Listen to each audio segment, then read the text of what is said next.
Look, welcome everyone. I'm Jane Gunn, for those of you that I have not met, so I'm Dean of the Faculty, and it's just great to be here with you today. I'd like to begin by acknowledging the traditional owners of the lands upon which we meet, and they are the Wurundjeri people of the Kulin Nation. Acknowledge elders emerging, present and past. In particular, I acknowledge any of our Aboriginal and Torres Strait Islander colleagues here today. But more importantly, I'd like to just have a special acknowledgement of the Aboriginal and Torres Strait Islander students that have joined the faculty recently over the last couple of weeks. And we have the largest number of students joining our professional and undergraduate degrees, and it's just wonderful to see. So it is my pleasure to host this annual Priscilla Kincaid-Smith Oration on health and in the pursuit of health. And today it's wonderful to see you in person in this wonderful location together again after so much time where we haven't been able to gather.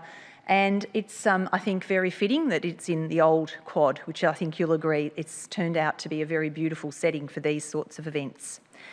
On Tuesday, we celebrated International Women's Day. And today's event, we have deliberately coincided with the week of International Women's Day as really a premier event for the faculty in the celebration of women, both in their roles as leaders, as clinician scientists and as advocates within the community. And we could think of no better person, of course, to name this oration after Priscilla Kincaid-Smith, a leader in both research and clinical care, a pioneer advocate for patients, for public health, and this university's first female professor in any discipline, which is every time has to be checked, is that really true? But it is true. So the theme of this year's oration is innovation. It also ties into the faculty's commitment to really focus on building an innovation culture amongst all of our health and medical disciplines across the faculty, and really to set the best minds that we can gather together to solving the complex problems that face us and face our world. And there's just so much great work happening across the faculty, the wider precinct, with all of our partners that are really endeavouring to do this. And of course, Priscilla was no stranger to innovation, and she was a real catalyst in the development of the first renal transplant program here in the early 60s at the Royal Melbourne Hospital. So this year I'm absolutely delighted that the oration will be delivered by Professor Christobel Saunders, internationally recognised as one of Australia's most prominent research-oriented cancer surgeons. Professor Saunders is also the Chief Medical Officer of the multi-award-winning biomedical startup company called OncoRes. I'm also delighted that a long-standing colleague and collaborator, Professor Peter Chung, Hugh Devine Professor of Surgery from St Vincent's Hospital, is also here today and has kindly agreed to lead the discussion after Christobel's oration. Before I introduce Christobel, I'd like to just say a few words about Priscilla Kincaid-Smith herself and how her values have made a positive impact on the wider community and on us as a faculty. As you know, she was a leader in the field of nephrology and health research. It is World Kidney Day today. We weren't that organised that was done on purpose, but we're absolutely delighted that it's worked out to be World Kidney Day as well as International Day of Women's International Day this week as well. I remember Priscilla Kincaid-Smith well. I was a young doctor when she was still very active in clinical practice, and I benefited, and so did my patients, from her absolute commitment to the best medical care for everyone, and that certainly is something that sticks with me. But her career and the history of her career, and reading through some of the letters and things, is fascinating. And I see Jackie Healy here, and we have such an amazing of things that have been written that Priscilla wrote about her time when she entered into the medical community here in Melbourne that make for some pretty torrid reading, and we won't, I'm sure we'll do something really good with those. But let's say if she wasn't welcomed with a red carpet, that would probably be fair to say. But she was a remarkably gifted athlete. She could have been an Olympic champion because she had national titles from South Africa in freestyle swimming. She'd represented South Africa women's hockey team across Europe, and she trained with the Olympic team. So she was an absolute absolutely amazing sportswoman as well. She studied physical education at university, and it, to our benefit, had a medical science component, which, in her own words, when she came in contact with the study of medicine and all that she learnt in that particular course, she was hooked on it. And so that really is what helped her forge her medical career. So she studied and trained both in clinical practice and medical research in Johannesburg and London, and then she married and moved to Melbourne with her Australian husband, Ken Fairley, as I'm sure many of you know. But social attitudes here, I'm afraid, made for a very different experience. And most crucially, the first welcome to the medical profession was to say that she was prohibited from employment because she was married, and so she couldn't have a role in a hospital or in a university. But there's some really interesting things that she did during that time when she wasn't able to have paid position of work that actually led to a lot of her scientific discoveries. That's for another time. But years beyond her athletic career, she then faced the barriers of being a female pathologist and had many professional battles that she writes about and speaks about in various interviews, etc., which really are a fascinating reading, and they're not that long ago. But, you know, I think no one, maybe they were underestimated the tenacity of Priscilla Kincaid-Smith, because she actually just worked her way back up. Her career advanced on the back of outstanding excellence that she displayed in everything that she did. And of course, she did infiltrate the Royal Melbourne Hospital, and I'm sure Chris Kilpatrick, who's the CEO, is here today. So Chris, yes, and the Royal Melbourne Hospital is an absolute supporter of the wonderful work that she did. And she was an absolute gem in the way that her work pioneered really nephrology, life-saving interventions, and then well into her career, in 1975, she became the first professor at the University of Melbourne. She was the first female chair of the Royal Australian College of Physicians, the first female chair of the Australian Medical Association, and the first female and first ever Australian chair of the World Medical Association. So just, you know, what a list of firsts, amazing. She's had so many significant accomplishments over her lifetime. She does, I think, lay the groundwork for future generations of all practitioners, but in particular female medical practitioners. She continues to be a role model and an inspiration. I did speak to someone during the week who happened to be a young nurse on the wards that Priscilla worked on at Royal Melbourne, and I think she was a pretty fierce taskmaster in the daily clinical rounds. So those of you who work closely with her can probably attest to that. So I think she offers so much for all of us today, and it is in honour of her as a person and all that she stood for, but also what we aspire to be in the faculty and across the university, to mark International Women's Day with this oration and to share the podium with a wonderful colleague, Professor Christobel Saunders, who will deliver the 7th annual Priscilla Kincaid-Smith Oration. Welcome, Christobel.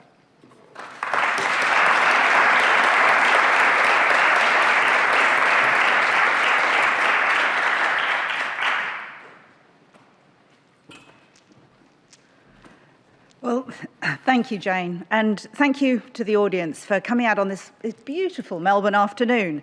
And it's such a pleasure for us all to meet face to face, I think, again, as you've already heard, and to put this great weather on for somebody coming from the West as well. Thank you. But it's also a real privilege to deliver the Priscilla Kincaid-Smith Oration in honour of what you've heard is a real medical trailblazer. Obviously, I never met Priscilla, but I know that many of you here did know her.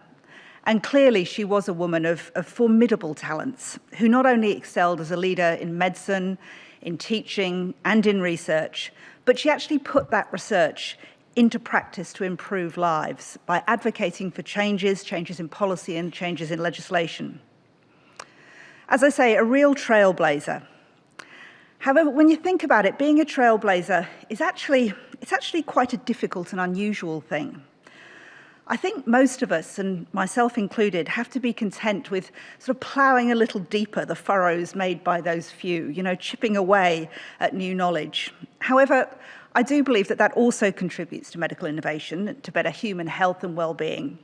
And so I think today I'd like to celebrate all of our achievements, great and small. And today I'd like to try to inspire you to believe what a wonderful future we have in medical research and innovation. Now, if you think about it, a woman born at the turn of the 20th century could expect to live to 57. Now that's 84. So in just 4 generations, largely as a result of medical research, our lives have been extended 25 years. But I think there are plenty of reasons why we need to future-proof this industry, if you like, of medical research in order to ensure that the next generation of clinicians and researchers will continue that sort of amazing progress. I mean, if only to keep us all healthy in our old age. So thank you again, Jane, for your kind introduction. And I'd also like to thank the university and the hospital community here who've really so warmly welcomed us to Melbourne. And as a newbie, I thought it might be a good idea if I should start briefly just by putting into context my own clinical research journey. And then I'll address the topic of future-proofing medical research and innovation. And I haven't got slides, but I've just got a few pictures to keep you amused while I talk. So I started out as a very keen medical student in the 1980s in London. And I was absolutely determined right from the beginning to be a surgeon. I think, to be honest, that might partly have been to prove that I was as good as the boys, and that's a terrible admission to make, International Women's Day 2022, but there you are. But I also just loved the hands-on immediacy of surgery, and that was despite what then were very punishing, and still are, punishing work schedules of the NHS. But by the early 90s, it was that time when you had to do your stint in research back in those days. And I was very lucky, I think, to land at the Royal Marsden Hospital and the Institute of Cancer Research in London. And it was really at the start of the fantastic new era of molecular oncology. So my first boss, Mike Baum, who continues to be a great mentor to me, he's told me to spend my first few months just thinking. Now, I was a young surgeon who had been working 100-plus hour weeks. What a novelty that was. And I was plunged into this amazing environment of wonderful research, but real translational thinking, where scientists actually came to our multidisciplinary patient case conferences. And alternatively, I, as the clinician, I remember at our journal club, I was given the EMBO-J to review. That's the European Molecular Biology and Oncology Journal, and I couldn't even spell the titles of most of the articles. And it was very daunting. But I did learn some very invaluable lessons from that time, and I think they've stood me in good stead throughout my career. The first of those was how exciting it is to collaborate, and to collaborate across disciplines, and even those that rarely cross paths, things like surgery with engineering or with psychology. I also learnt the real importance of taking good clinical observations and taking clinical conundrums, and then working with scientists to try to design ways to answer those questions. And I learnt the real importance of clearly communicating your science to a wide audience. I think that's the only real way that we can effectively get true change. And finally, I learnt the importance of looking to our patients to understand what's important in research. And as time has gone by, I really have come to believe that we should involve patients and the community at all stages of the research process. And I think all of those are things that Professor Kincaid-Smith would have championed. So after moving to Australia in the year 2000, I've been very lucky to be able to continue to pursue a career in academic surgery. And I was very heartened on arriving here to hear that the founding father of Federation, Henry Parkes, declared right back in, I think, 1891, that Australia should embrace the power that is conferred by bringing science into our service. And so have we actually embraced, as a society, embraced science? And how can we future-proof not just medical research and innovation, but science overall? Well, I firmly believe that the first step we need to do is recognise the great and small challenges to our health and well-being into the future. Now, the pandemic has obviously underscored some overt health risks, emerging infectious diseases, and of course the acute pressures on our health systems. Other challenges lie in plain sight, things such as the burden of chronic disease and ageing, poor lifestyle, poverty, inequality, and conflict. But still others lie or hide in plain sight, and yet I think they're perhaps the most serious, and partly because they're the most ubiquitous. Things such as the toxic polarisation of society that we've seen. That's by political and social pressures, and it seems to lead to bigotry, intolerance, and a frank mistrust of science. And that makes a really hard landscape to do good scholarship, and something I think we all need to be aware of and fight. A second, of course, is the threat of climate change. Now, tackling and mitigating this, as well as adapting to its consequences, will probably be the defining medical research issue of the rest of this century. Fortunately, however, it is one in which there seems to be a huge appetite from young clinicians and up-and-coming researchers to tackle.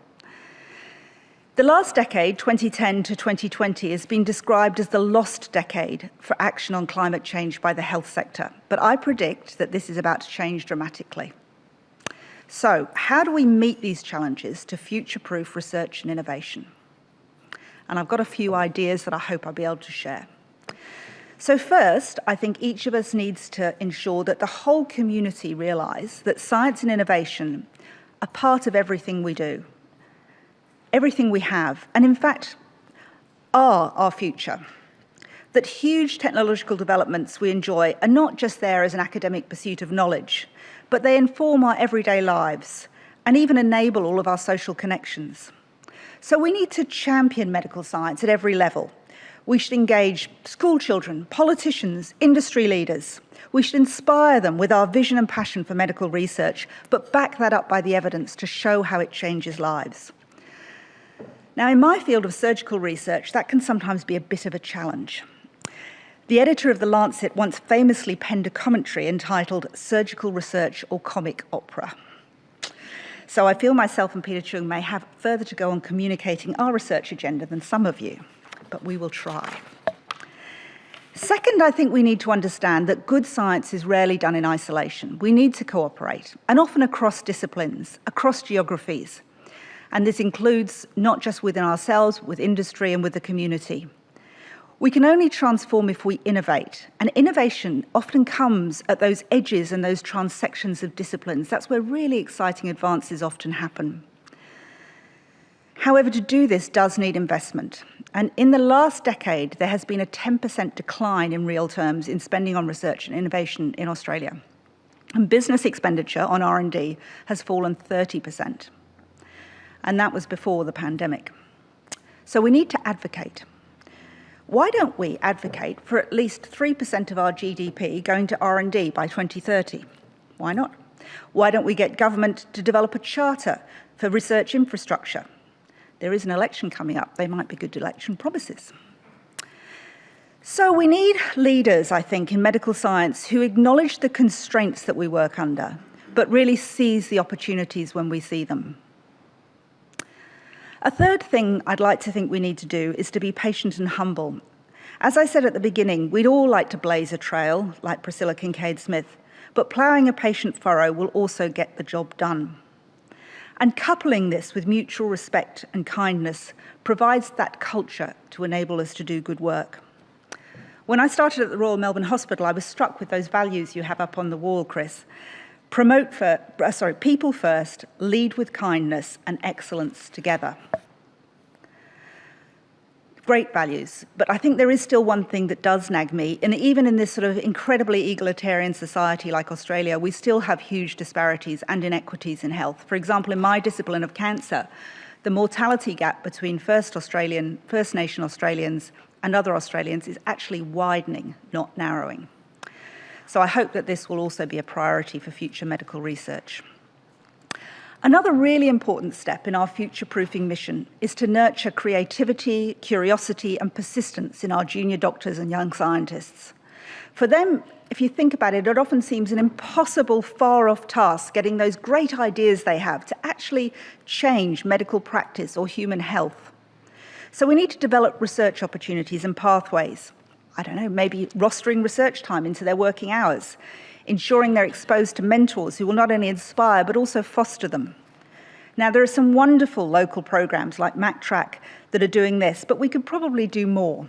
I don't know, how about surgeon-scientist buddies? Or looking at all the fantastic advantages that we have in this precinct of Parkville and working out schemes to allow people to take more advantage of the things that are on offer. The final step I think we need to do is to always look to the horizon, to see disruption and change as forces for good, and to embrace diversity and difference and to learn from it. The vast pools of big data, the amazing emerging technologies, and the entrepreneurship that's seen in medical research, I think means that the next decade will be an interesting ride, to say the least. So I'd like to show you this final image. And some of you may recognise this. This was taken by Voyager as it reached the edge of our solar system in 1990. Now that tiny blue dot that you can perhaps just see, as Carl Sagan said, that's here, that's home. And like it or not, Earth is where we make our stand, and it underscores our responsibility to deal more kindly with one another and to preserve and cherish that pale blue dot. Thank you for listening.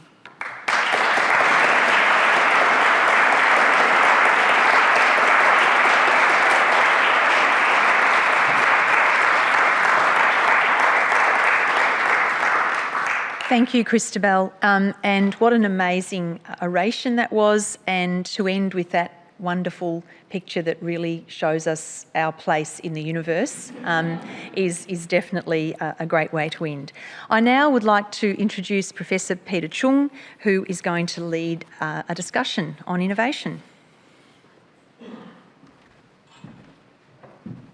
So on behalf of the audience, I'd just like to thank you for a wonderful, wonderful talk. And I'm not sure how many people know, I'm sure Chris Kilpatrick would know that Royal Melbourne is one of Australia's top 5 hospitals and then the world's top 100.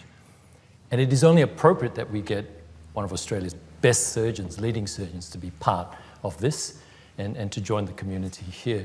I can say that during the period of the process of finding, we had a tremendous field of applicants for the James Stewart Chair.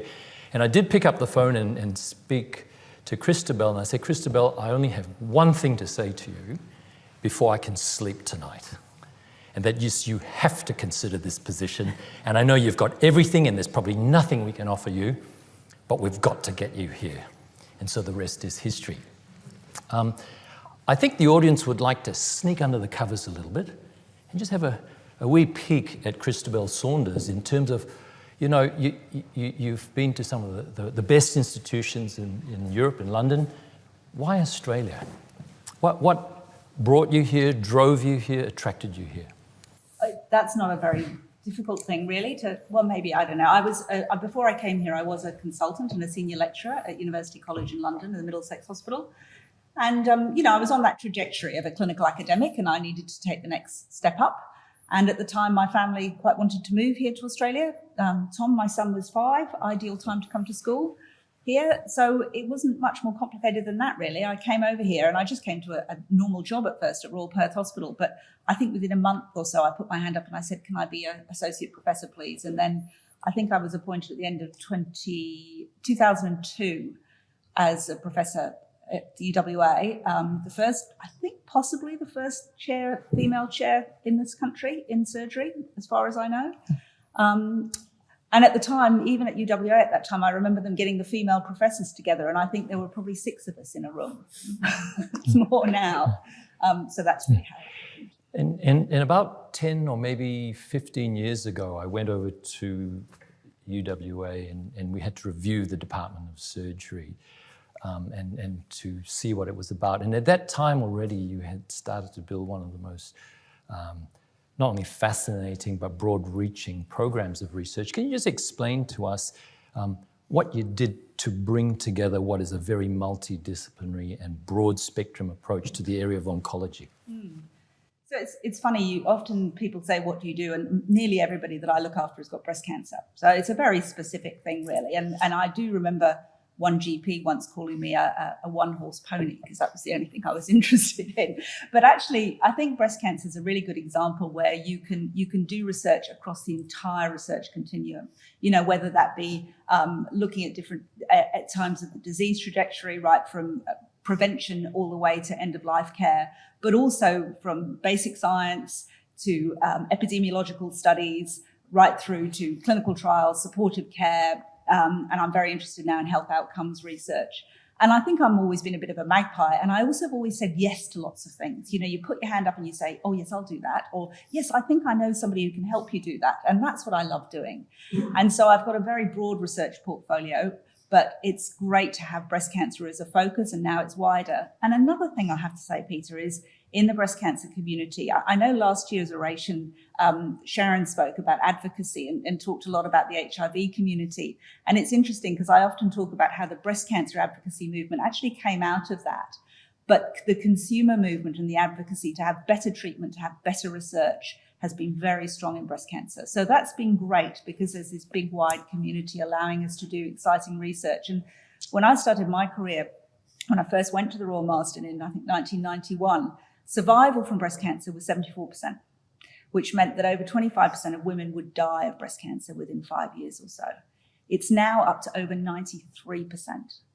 And that's because of medical research. And, you know, it's just such an exciting place to be part of that journey. Yeah. So Perth is one of the furthest points you can get in Australia from Melbourne. In the world, I think, from anywhere. Yeah, some people insist that they're trying to make it that way with their border controls. But notwithstanding that position and the numbers of people who are available to collaborate with you, your reach, though, has been phenomenal across Australia.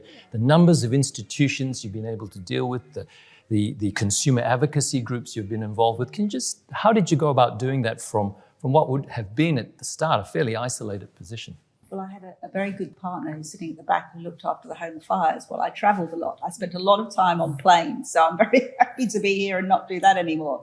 But there are some great things about Western Australia. We have some great patient cohorts, which were really interesting to study. You know, we had data linkage. We were one of the first places to do that kind of thing. So there actually was a great basis of looking at disease there. There are some fabulous researchers across different areas of research, but the key was to collaborate. And then you have chance meetings, you know, things like, for example, with engineers, you know, you mentioned I was Chief Medical Officer of OncoRes. It's a company developing this really cool technology where we're using optical coherence elastography to see if we can see microscopic bits of tumour left after we've removed the tumour in the cavity in the patient. And that was a chance meeting between me and the Professor of Optical Engineering at the university, and we had kind of things in common.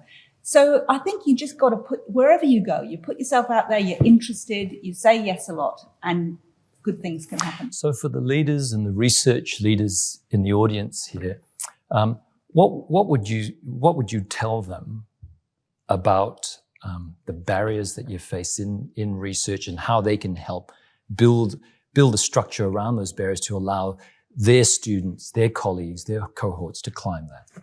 Yeah, well, I think it is important to have a group around you if you can, and to try to develop people who can help you do that. I mean, as you know, when you're a clinician, particularly a surgeon, you have a pretty busy clinical workload as well. Then you're trying to do some research, you're trying to do the other professional things that you do as well in your career. So you need some strong people around you and some good people. But if you can get good collaborations, I think that's important. You know, money always helps as well, but, you know. Jane's got a lot of that. Right, okay. And of course, I've heard coming. Mike always says yes. So that's always a help as well. But I think getting the right people around you and the right culture, you know, if you can try to, and that's one thing I'm really excited about coming here, because I know that there is that real culture of wanting to do lots of research. Surgeons, notwithstanding that the editor of The Lancet did tell us that our research was comic opera, I think there is some good surgical research. But it is often a lot harder to get young surgeons having the time and the interest to really devote themselves to an academic career. And my impression is coming here, that will be more of a fertile source to do that. So maybe we just tilt the bar a little bit and point to areas that are really important also to the faculty in this institution. And that's the whole question around diversity. And as you and I both know, surgery is an exemplar of all the challenges that women face when entering a profession, not only if they choose to be an academic or a clinician or in fact a leader. And Melbourne has 2 professors of surgery. We should have dozens more. Female professors. Correct. Yeah. And they're both in this room. And they're both. Is Wendy here? Is Wendy here? Oh, no. No, I don't think Oh, maybe. So Wendy Brown is the Professor of Surgery at the Alfred Hospital, a fabulous researcher and clinician as well. And you know, would you just share with us some of the issues you think we as leaders will have to address, and how we might tackle those in seeking to really answer the call to action? Well, I think one of the first hurdles has already begun to fall, and that's the absolute number of women in surgery. You know, as when you and I started, it wasn't many. I think 2% of consultant surgeons were women when I started. I can't even imagine why I wanted to do it. I mean, it's crazy now when you think about it. And they were honestly rather unusual women, I think. Kate, you'll remember them, a slightly odd lot. Whereas now it's up to 29% of trainees, I think, are women. The Department of General Surgery at Royal Melbourne Hospital, I know Ben's here who runs it, more than 50% of consultants are women. So that first hurdle of we're not unusual anymore, you know, it's actually normalised. And once it's normalised, then things go on from there. But then it's the next barrier is getting women to be leaders or to be academic leaders. And that is actually another harder hurdle, I think. And I'm not entirely sure why that is. I wish I did understand. I'm sure people have written whole PhDs on that. But it's, you know, I once read a paper on trying to get women to do academic surgery, and I think we called it the 5 M's. So, and don't think I can remember what they all are now, but mentoring, money was one. You know, women do traditionally get paid less, so they don't want to go into academic surgery. Can't remember what the other 3 are now, but I'm sure we can think about it. Men is one or the other. Yeah. So if you were to, as you would do as the Professor of Surgery, talk to the medical students, to the trainees, and try and infect them with the surgical virus, you know, try and infect them with leadership in academia or just as being a surgeon, what would you tell them? Well, how would you advise them? Well, I think the first thing is that surgery is a very broad church. It doesn't have to be one type of person. That not everybody has got the alpha personality of some people of us sitting on the podium, perhaps, who are surgeons, or some sitting in the audience. It is a wide church and a broad thing. And you can have a family with surgery, but you can also choose not to. You can do all sorts of different kinds of surgery. And certainly I look at some of my colleagues who have a completely different career than I have, a different working day as well. So there are lots of different ways of doing it. But come and look, come and see what we do, get inspired. And usually you find once you start taking the young ones to ward rounds and theatres or to the lab, or, you know, saying to them, this operating theatre is actually my lab. This is where I come up with the ideas and then try and test them and put them into clinical trials. You inspire them, really.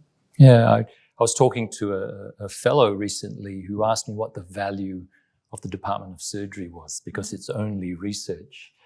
And so I was able to tell him that, you know, he saved lives from his surgery and we saved lives from research.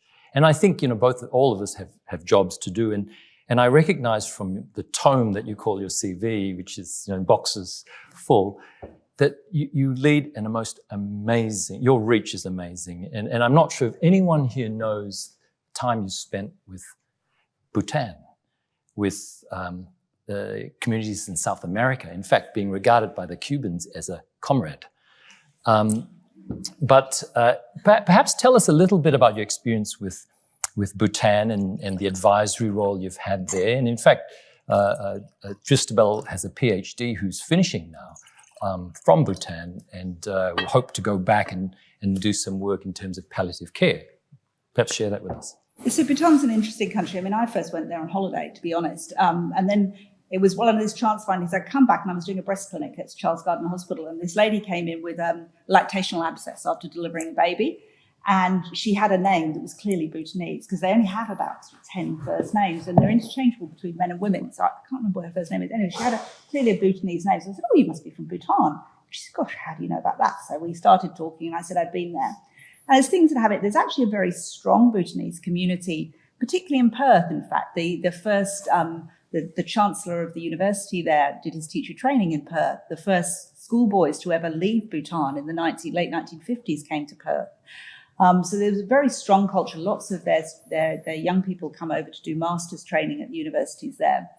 And it turned out that they didn't really have, they have a very interesting culture of they'll accept help, but they really want to do things themselves. So they invited me over to go and have a look at what I could do around cancer. Now, Many surgeons do wonderful work going to developed countries and operating and doing this amazing life-saving stuff. But the honest truth is most developing countries don't really want an academic breast surgeon. So I thought, well, what can I do? Well, what I do know a bit about is helping to develop policy, because I've done a lot of that over the years in this country. And so I went over there to look at how they could start to think about developing policy around cancer and palliative care. It's a fascinating country because they, as you're going to say, they don't measure things in the same way that we do, but they very much think that health is universal, it's important, but they had so few people to do it. So I started developing some work for them and produced some, traveled around the country, looked at what was there and produced some documents on how you'd really start to develop a cancer policy. And then you give it back to them and then you hear nothing for years and you think, oh gosh, no. Well, that's all done. That was all for nothing. And then suddenly you hear, oh, the things you suggested have popped up. So they suddenly developed a cancer society run by the person who is now the health minister. In fact, the new prime minister is actually a doctor, a public health doctor. And one of the queens, because the last king actually had 3 wives and they were all sisters, 4 wives and they were all sisters. And one of the queen mothers has now become the patron for cancer for the country. All of those things you put in place have suddenly started to happen. And we also invited some Bhutanese doctors over to Perth, and they were wonderful people who started to see how, you know, cancer in a developed country could work and then take it back. And then this last Tara, who's just, in fact, she's got to get her PhD in by Saturday, so she's under the pump at the moment. She is a nurse in origin, and her PhD is developing a spiritually, culturally appropriate palliative care plan for the entire country. And it's a fabulous piece of work, and she's now got a scholarship to go back and to put that into action. And some of the stories that Tara, she toured the country, both interviewing doctors and other health workers, but also monks and others who deliver traditional medicine, but also some of the patients there. And the terrible stories of suffering and people dying in agony because palliative care simply wasn't known. Contrasted very interestingly with the stories that she had from here of women at their end of life in breast cancer. But she's put together a great plan. So we hope to slowly chip away. But I think that the lesson for me was you don't go into these places and do something for people. You try to enable them to learn how to put things into place for themselves. Thank you. And that was the subject of either a paper or a presentation called Gross National Happiness and Palliative Care Services. So we do have a roving mic. We've got time for maybe 1 or 2 questions. Would anyone like to ask a question? Yes, Kate. Christobel, you talked about R&D and money spent on R&D by companies. So much R&D, just even thinking of my own specialty, seems to be developing a me too for the next company, like a purple screw instead of a green screw, or a, blue glue instead of green glue or something, so that they can get on the market. How do we engage companies to actually do R&D that produces something new, not just another thing in the portfolio? How do we engage with that? That's a really good question, Kate. And I think it's difficult when it's those big companies that are actually just about what you say, making money and making something else. But there is also quite a thriving sort of more startup biomedical research culture. And Keith sitting in front of you could probably talk a lot more about this than I can. But I think just there's more and more ability now for us to start to partner with some of those people who've got good ideas, perhaps some engineering or other things in surgery, but also some of the companies that are doing research around new drugs and things. We've got the huge advantage of having the clinical workload and having, if you like, the laboratory to be able to look at what they do. So I think being open and showing that you are a doctor or a clinician who understands research, can give some rigor around it, but also wants to work with industry, hopefully that'll help bring things together. And I know that there are some really exciting things that this university are looking at trying to do with partnering with industry. There's also some great things out there that I think most doctors know very little about. The whole MTP Connect, for example, that has a big program of trying to bring industry and researchers together. Very rarely are clinicians involved in that. I was lucky enough to sit on the CRC advisory committee for many years, and it was pretty unusual that you'd get a clinical researcher partnering with industry. So I think we do need to make ourselves more visible. Thanks. Actually, just Sir John Saville, just over there first, then over to you, Elise. Christobel, it was great to hear you say that you think there should be advocacy for increased research spending, both governmental and business, in Australia. But I thought you were being a bit unselfish. And I just wanted to check that you might agree with me that really, for our community, the most important thing to advocate is to include research expenditure within public healthcare expenditure.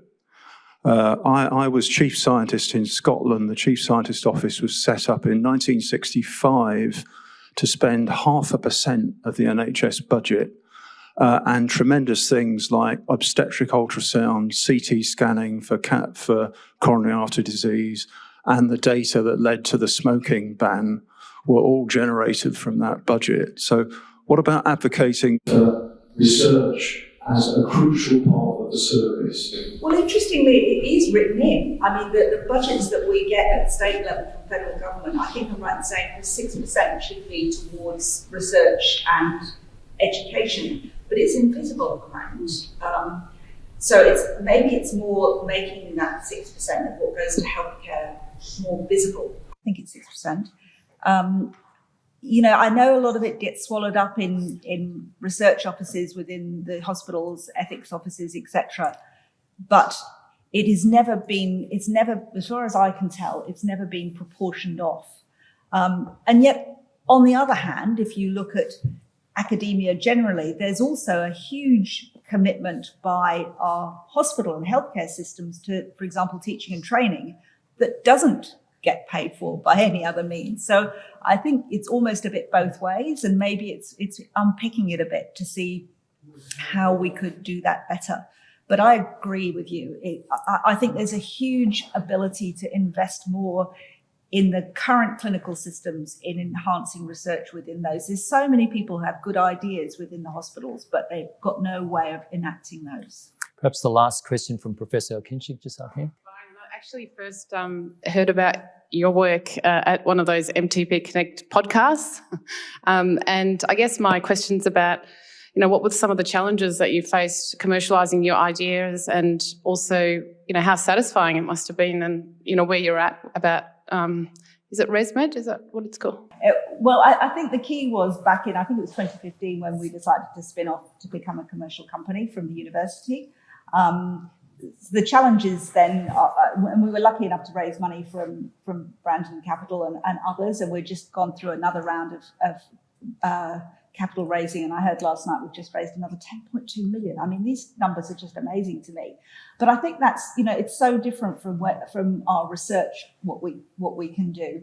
But I think another really important thing, and Kate, maybe it goes back a little bit to what you say, I think one of the things that we can offer industry is really rigorous, proper scientific research. So I had a meeting with one of these potential investors last night from OncoRes, and they were saying, you've got these other competing technologies, what about those? And I said, well, none of them have actually done peer-reviewed proper research and published it to show whether their modalities actually work or not. It's all marketing and, it's all a little bit. And I wouldn't want to be part of that, frankly. So I think hopefully if we can work with them and do proper scientific research, publish what you can, and I understand sometimes there are commercial and confidence issues around that, and show that whatever product or whatever new technology it is actually does work, and does what it says on the box, and is of benefit to human health, and is of health economic benefit to our community, and all of those other bits that you pull into research. And it's not just a marketing exercise to make something that makes money. I think that's a good idea. Before I hand back to our Dean Jane, I'd just like, on behalf of the audience here, to thank you so much. And there'll be plenty of time to network with Christobel after this, so please don't hesitate to come up and tap on her shoulder. Join the queue that will be the entire length of this place, I'm sure. But thank you very much.